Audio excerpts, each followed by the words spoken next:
সন্দেশখালী থেকে বগটুই সাধারণ মানুষকে সুরক্ষা দেওয়ার দায়িত্ব যাদের কাঁধে সেই পুলিশের বিরুদ্ধে ফের বিক্ষোভ মহিলাদের। কারণ কি? কারণ পুলিশ এখন ল্যাম্পপোস্ট। তবে এবার সন্দেশখালী নয়, ভাঙড়েও দেখা গেল এমন ছবি। পরোয়ানা ছাড়াই আইএসএফ কর্মীদের গ্রেপ্তারির অভিযোগ পুলিশের বিরুদ্ধে।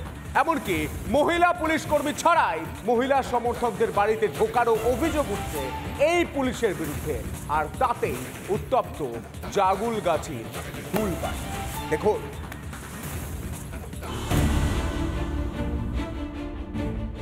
ভোটের মুখে এভাবেই ফুঁসছে ভাঙড়। আইএসএফ এর কর্মীদের মিথ্যে মামলায় ফাঁসানো হচ্ছে, কোনো ওয়ারেন্ট ছাড়াই গ্রেপ্তার করা হচ্ছে। এই অভিযোগে সরব ভাঙড়ের আইএসএফ এর কর্মী সমর্থকদের পরিবার। ঘটনার সূত্রপাত জাগুলগাছির ফুলবাড়ি এলাকায় একটি দোকানে আগুন ধরিয়ে দেয়াকে কেন্দ্র করে।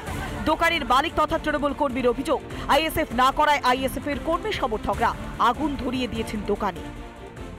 আমি ওর ভেতরে শুয়েছিলাম, এমন সময় আগুন লাগার পরে পিছন ধারে একটা দরজা ছিল, ওই দরজা দিয়ে আমি ছুটে বেরিয়ে পড়ি। কারা লাগে? আইএসএফ এর ছেলেরা। কেন কেন? আইএসএফ এর ছেলেরা এই কি আমরা ওখানে দলটা আমাদের করতে পারে যে আইএসএফ কর, হ্যাঁ, ওই হিসেবে আমরা দল করি না। আমরা দীর্ঘদিন তৃণমূলের সাথে থাকি। যদিও আইএসএফ এর কর্মী সমর্থকদের দাবি, আগুন ধরিয়ে দেওয়ার মিথ্যে অভিযোগে ধরপাকড় শুরু করেছে পুলিশ। এদিন এলাকায় পুলিশ গেলে পুলিশকে ঘিরে ধরে বিক্ষোভ দেখাতে শুরু করেন মহিলারা। ওরা হয়তো জ্বালিয়ে দিয়েছে, যে আমাদের নামে কমপ্লেন করছে মানে থানায়। এবার গিয়ে জানে যে আইএসএফ করে, আইএসএফ ছেলেদের নামে সবগুলোর নামে কেস করবো। আমার 5টা ছেলের নামে সব কেস করবো। এবার কতজনের নামে কেস করে তাও জানি না কো। তাই রাত্রিবেলা শুধু ওই পুলিশ গিয়ে হুটপাট করছে। ওরা ডাক্তার দেখিয়ে যখনই বাড়ি গেছে, বাড়ি ঢুকেছে, সেই তালে গিয়ে আমার ছেলের ধরে মানে বাড়ি জুতো পর্যন্ত পায়ে দিতে দেয় না, টেনে বার করে নিয়ে এসে এই পুলিশিরা। বড়বাবু গেছে, বলে এই তোমরা জ্বালিয়ে দিয়েছ। পুলিশকে ঘিরে বিক্ষোভের ঘটনায় আইএসএফ কে বিঁধেছে তৃণমূল। পুলিশের গাড়ির সঙ্গে মানে পুলিশের সঙ্গে বাজে ব্যবহার করবে, ওরা তো দুষ্কৃতী। ওদের তো নৌসাদ সিদ্দিকী জঙ্গি ট্রেনিং দিয়ে তৈরি করেছে। ওরা এই সমস্ত ওই কয়েকজন ওই গাঁজাখোর পাত্তাখোর আছে, ওরা এরকমটাই করে। আপনার বিরুদ্ধে অভিযোগ হচ্ছে আপনি সেই এলাকায় গিয়ে মানুষকে উত্তপ্ত করেছেন। আরে যে মানুষটার ক্ষতি হয়েছে সেই মানুষের পাশে গিয়ে দাঁড়াবো না? সেই মানুষটার দোকানটা দেখতে যাব না কতটা ক্ষতি হয়েছে? অন্যদিকে দলীয় কর্মী গ্রেফতারির প্রতিবাদে ভাঙড় থানায় যান আইএসএফ এর প্রার্থী নূর আলম খান। তৃণমূলের এখন শেষ অবস্থা, তো সেই শেষ অবস্থায় লাস্ট কামড় এটা হয় আর কি, এটাই করছে ওরা। যদি কেউ অপরাধ করে থাকে তাকে পুলিশ তুলে আনুক, কোনো সমস্যা নেই। কিন্তু কোনো অপরাধ নেই, কোনো রকম পলিটিক্যাল পার্টির দ্বারা প্রভাবিত হয়ে যদি কোনো ব্যক্তিকে তুলে নিয়ে আসতে যায়, সেক্ষেত্রে স্বাভাবিক জনতা যেভাবে যা ব্যবহার করার দরকার তাই স্বতঃস্ফূর্তভাবে করেছে। এখানে আইএসএফ কোনো হাত নেই, মহিলাদের গায়ে হাত দিচ্ছে, এটা নিন্দনীয় এবং তীব্র নিন্দা জানাই এটাকে, এবং সেটাইকে ওয়াকিবহাল করার জন্য আমরা থানায় এসেছিলাম। সব মিলিয়ে ভোটের আগে তৃণমূল আইএসএফ এর কাজিয়ায় ফের তপ্ত ভাঙড়। রঞ্জিত সর্দারের রিপোর্ট, রিপাবলিক বাংলা। সংবিধান থেকে সংখ্যালঘু ইস্যু, এই দুই বিষয়ে বিজেপির বিরুদ্ধে বারবার তোলা বিরোধীদের অভিযোগের জবাব দিলেন প্রধানমন্ত্রী নরেন্দ্র মোদী। রিপাবলিক নেটওয়ার্কের এডিটর ইন চিফ অর্ণব গোস্বামীকে দেওয়া মেগা এক্সক্লুসিভ সাক্ষাৎকারে নরেন্দ্র মোদীর দাবি, সংবিধানের মর্যাদা হানি করেছে कांग्रेस। देखो, ये माइनॉरिटी के नाम का खेल खेलने के लिए खुद होकर के संविधान बदलना चाहते हैं, इसलिए ये चिल्लाहट शुरू की है। तो आपके कानों में वही आवाज आए और चोरी छुपे से पीछे वो करना। आप कह रहे हैं वो बदलना चाहते? वो बदलना चाहते किस दिशा में? वो धर्म के आधार पर आरक्षण करना चाहते हैं, और जो संविधान की आत्मा पर आखिरी कील होगा। লোকসভা ভোটের মধ্যেই ভয়ানক অভিযোগ করলেন প্রধানমন্ত্রী। রিপাবলিক নেটওয়ার্কের এডিটর ইন চিফ অর্ণব গোস্বামীকে দেওয়া মেগা এক্সক্লুসিভ সাক্ষাৎকারে নরেন্দ্র মোদীর দাবি, কোনো কালেই সংবিধানকে মর্যাদা দেয়নি কংগ্রেস। সংবিধান দিবস নিয়েও প্রবল আপত্তি রয়েছে হাত শিবিরে। संविधान का जहां तक सवाल है, मैं सदन में संविधान दिवस मनाने के लिए प्रस्ताव लेकर आया। किसने विरोध किया?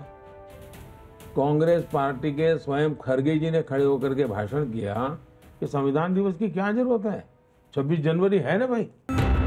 অর্থাৎ মমতা সহ বিরোধীরা বারবার যে অভিযোগ তুলে বাজার গরম করার চেষ্টা করেন, সপাটে তা উড়িয়ে দিলেন প্রধানমন্ত্রী। পাশাপাশি কথায় কথায় সংখ্যালঘু তাস খেলা বিরোধীদের মুখের ওপরও জবাব দিয়েছেন তিনি। चाहे वो अफगानिस्तान हो, श्रीलंका हो, बांग्लादेश हो, पाकिस्तान हो, ये रिपोर्ट कह रहा है कि इन सब देशों में माइनॉरिटी की संख्या कम हुई है, जनसंख्या कम हुई है।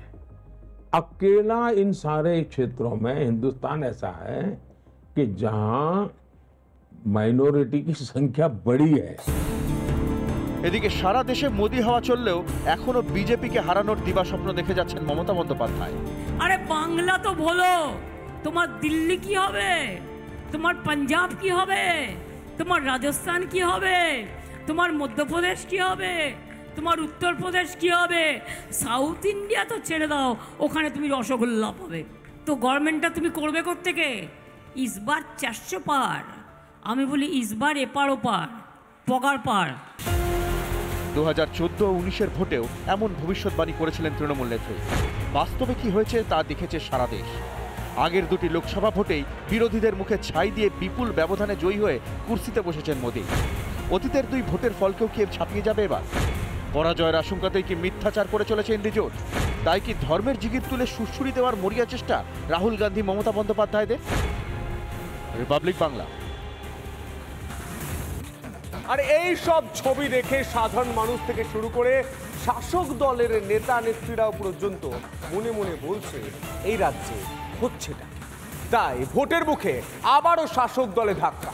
মিঠুনের হাত ধরে বিজেপিতে যোগ দিলেন রানাঘাটের তৃণমূল প্রার্থী মুকুটমণি অধিকারীর স্ত্রী স্বস্তিকা ভুবনেশ্বর। গেরুয়া ব্রিগেডে যোগ দিয়ে মুকুটমণি অধিকারীর উদ্দেশ্যে তীব্র আক্রমণ শানালেন স্বস্তিকা। রানাঘাটে মিঠুন চক্রবর্তীর হাত ধরে বিজেপিতে জয়েন করলেন এই কেন্দ্রেরই তৃণমূলের প্রার্থী মুকুটমণি অধিকারীর স্ত্রী, এবং তিনি এই মুহূর্তে আমার সঙ্গে রয়েছেন স্বস্তিকা ভুবনেশ্বরী। স্বস্তিকাতি রিপাবলিকে স্বাগত। এবং আপনি এই মঞ্চ থেকে দাঁড়িয়ে একবারে বলা যায় ছক্কা হাঁকালেন, মিঠুন চক্রবর্তীর হাত ধরে জয়েন করলেন বিজেপিতে, এবং প্রথম বক্তব্য আপনি বললেন মুকুটমণি অধিকারীকে ভোট দেবেন না। এতটা সাহস কোত্থেকে পেলেন? মুকুটমণি অধিকারী তো আমাকে গত বছর 28শে মে 2023-এ আমাদের রেজিস্ট্রি ম্যারেজটা হয়েছে, সেই থেকে তো সেই যে লাপাতা হয়ে গেলেন রেজিস্ট্রি ম্যারেজের দিন থেকে, তারপর থেকে আর কোনো যোগাযোগ নেই, কিছু নেই। এবং সেটা পুরোপুরি আমি প্রতারিত হয়েছি, আমি আর আমার মা পুরোপুরি প্রতারিত হয়েছি, পুরোপুরি আমরা ঠকেছি। মুকুটমণি অধিকারী এবং তার পরিবার আমাকে আর আমার মাকে পুরো ঠকিয়েছে, পুরোপুরি চিট করেছে, পুরোপুরি প্রতারিত হয়েছি। এবং সেই 28শে মে 2023 থেকে নিয়ে এখনো অবধি সেই মানসিক জোর, সেই মেন্টাল স্ট্রেংথ, সেই এফআইআর ফাইল করো, তুমি তোমার অন্যায়ের বিরুদ্ধে দাঁড়াও, এই সবকিছু, সেই চার্জশিট, সবকিছু আমাকে মেন্টাল স্ট্রেংথ জগন্নাথ সরকার দিয়ে এসছেন। এই জায়গায় বিজেপির ঘাঁটিকে আরো স্ট্রং হলো মুকুটমণির অধিকারীর যে স্ত্রী, সে জয়েন করার পর। মুকুটমণি অধিকারী যে কতটা ঠকিয়েছে এটা আরো বেশি পাবলিককে বলাই আমার ব্যাপার, যে আপনারা দয়া করে প্রতারিত হবেন না, আমার মতন ঠকবেন না। কারণ বিয়ের দিনকেই ওই রেজিস্ট্রি করে চলে যায়, এবং সামাজিক স্বীকৃতি দিতে, যেটা হচ্ছে ঠকানোটা হচ্ছে এই জিনিসটা, যে সামাজিক স্বীকৃতি দিতে অস্বীকার, রেজিস্ট্রি ম্যারেজ করা সত্ত্বেও সামাজিক ভাবে স্ত্রী হিসেবে আইডেন্টিটি দিতে পরিচয় দিতে, আইডেন্টিটি দিতে অস্বীকার। এবং লোকে যেন কেউ জানতে না পারে, তথ্যটা চেপে রাখি, আমি যেন বিয়ের ব্যাপারটা চেপে রাখি, তথ্যটা চেপে রাখি, কেউ যেন জানতে না পারে, এবং তার সঙ্গে ডিভোর্স করে দেওয়ার হুমকি।